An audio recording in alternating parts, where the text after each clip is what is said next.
Hello, my wonderful people. Good morning to you all, and I welcome you all to this early Monday morning broadcast. I know you hear my voice yesterday simply because I did rest. Yes, I make I rest my voice because of the challenges ahead. Anyway, my good Biafra, so my wonderful people, no matter why I carry come na the press release of Aloysius Ejimako over the case of Mazi Nnamdi Kanu and what is happening in his case, whether they will reinstate his bail condition, which have been pronounced by the so-called appeal court or not.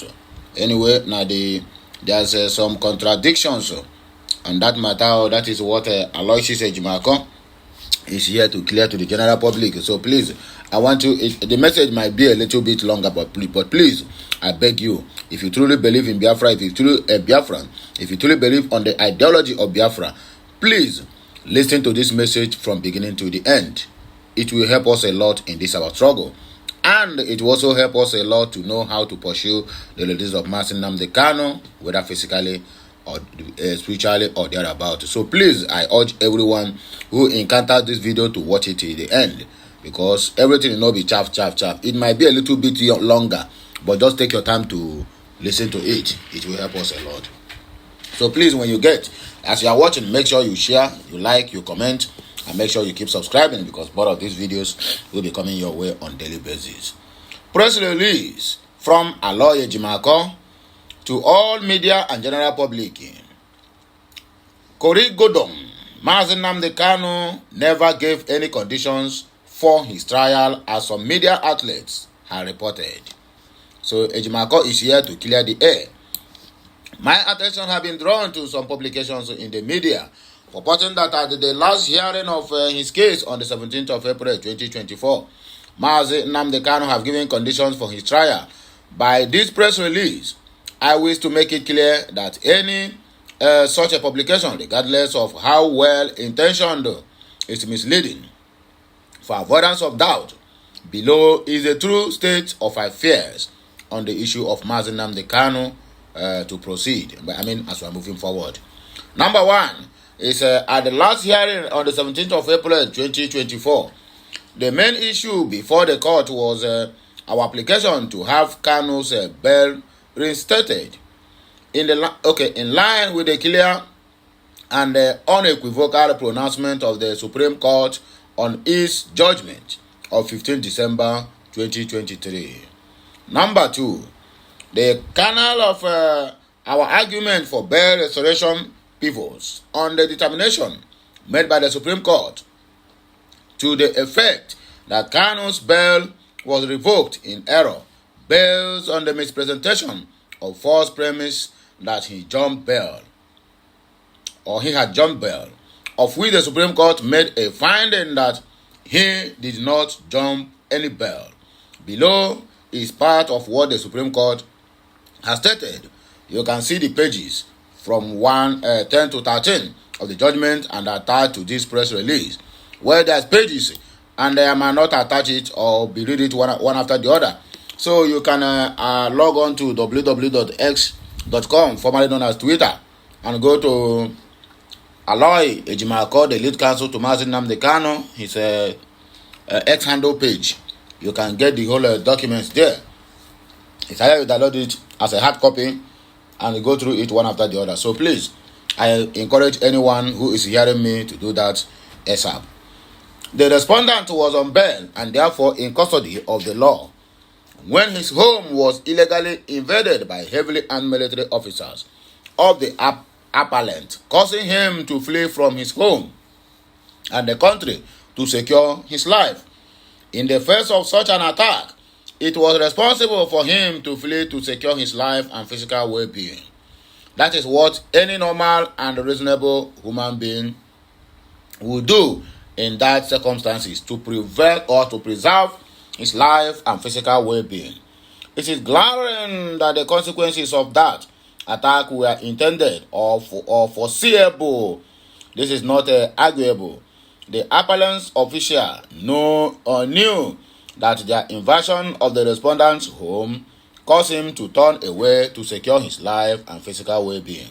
Yet, During the proceedings in the pending criminal case against him, they applied that his bail be revoked, that a warrant for his arrest be issued, and his sureties forfeit their respective bail bond, and that his trial in his absence be ordered because he had jumped bail and is not in court to stand his trial. But they knew that their illegal actions made it impossible for the respondent to be in court for his trial. In a situation such as this, one, where the prosecutions has taken extrajudicial actions against the defendant in a pending criminal case brought by it and made it impossible for the defendant, who is on bail, to be in court for his or her trial.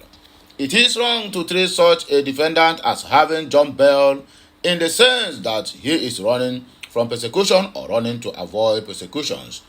In the pending criminal case in respect of which he was granted bail, the respondent, wrong and malicious, were the appellant that had caused the respondent to flee from his home and country to secure his life, and that he had therefore caused his avoidable absence from the court. To inform and thereby deceived by the trial court that the respondent had jumped bail. On the basis of this disposition, the appellant applied to the trial court for an order revoking the respondent's bail, forfeiting the amount, securing the bail bond of his sureties, and an order issuing a bench warrant for his arrest. It is glaring from the record of the proceedings in the trial court that is granted the said orders prayed for by the appellant with knowledge of the fact that the respondent's absence from court was caused by the invasion of his home by army officers of the appellant. Therefore, the trial court knew that the extrajudicial and illegal actions of such appellant made it impossible for the respondent to be in court for his trial, that the respondent's absence is not intentional or deliberate absence, and that the respondent is not running away from appearing before the court. You get the point now? In the light of the foregoing trial, court acted unfairly and without rational and legal justifiable basis by its decisions, revoking the respondent's bail, forfeiting the amount, securing the bail bond and sureties in order of issuing bench warrant for his arrest for the second time. Number 3 in our list, we have, in addition to the above, there is a lot more of what the Supreme Court has said against the revocation of Kanu's bail and the consequent issuance of the bench warrant that grandfathered his infamous extraordinary rendition. To learn more, please pay some attention to the pages of those documents, as I said earlier, 18 to 20 of the attached document, where the Supreme Court severely condemned the federal government and even the High Court on revocation of Kanu's bail. The Supreme Court did not mince words when they said so. Number 4 on our list.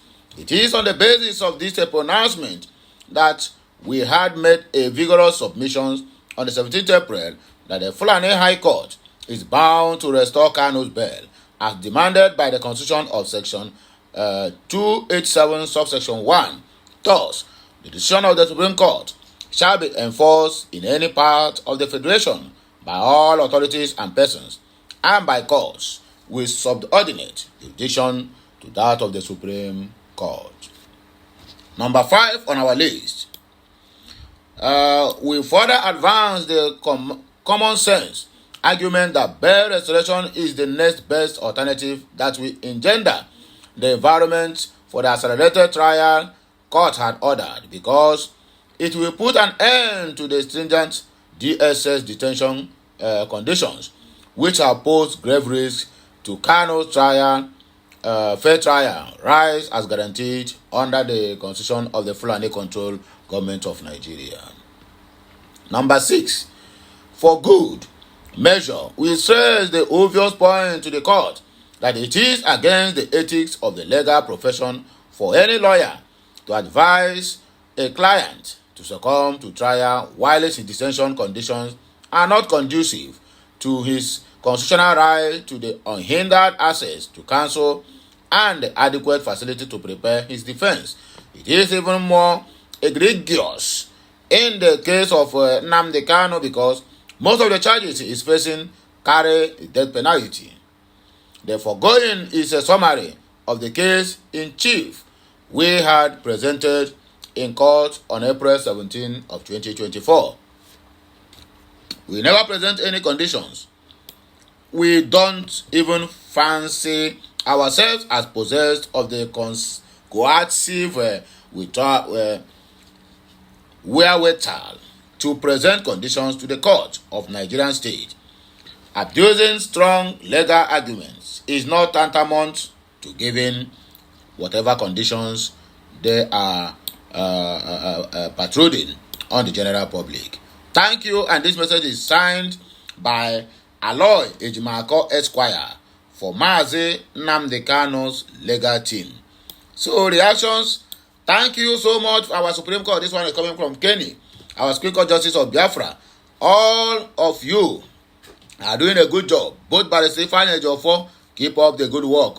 Keep teaching them their own law if they will obey their law and their constitution. That place is zoo indeed. Now, what is this? Our brother talk. Kano Chima said, thank you for the clarification. And I saw the thing take B. One last reaction. It comes from Okaf. He said, well done, Barrister Aloy. You are doing the right thing. At least you are better than the Sack Sabos, most trusted and co. The primary school student is better than.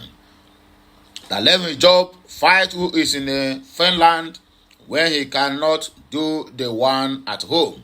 Kudos, Barrister Aloy. You are a learned barrister. I'm watching this our brother Toko. And another one is Veteran Dragon. He say everything about Nigeria tend to be evil, including journalism. Barrister, thank you for the so-called clarification. Yield said Nigeria state always portrays itself as a rogue country, from executive to the judiciary, and the media are bells of the same feathers. It seems the country is programmed to fail at all cost.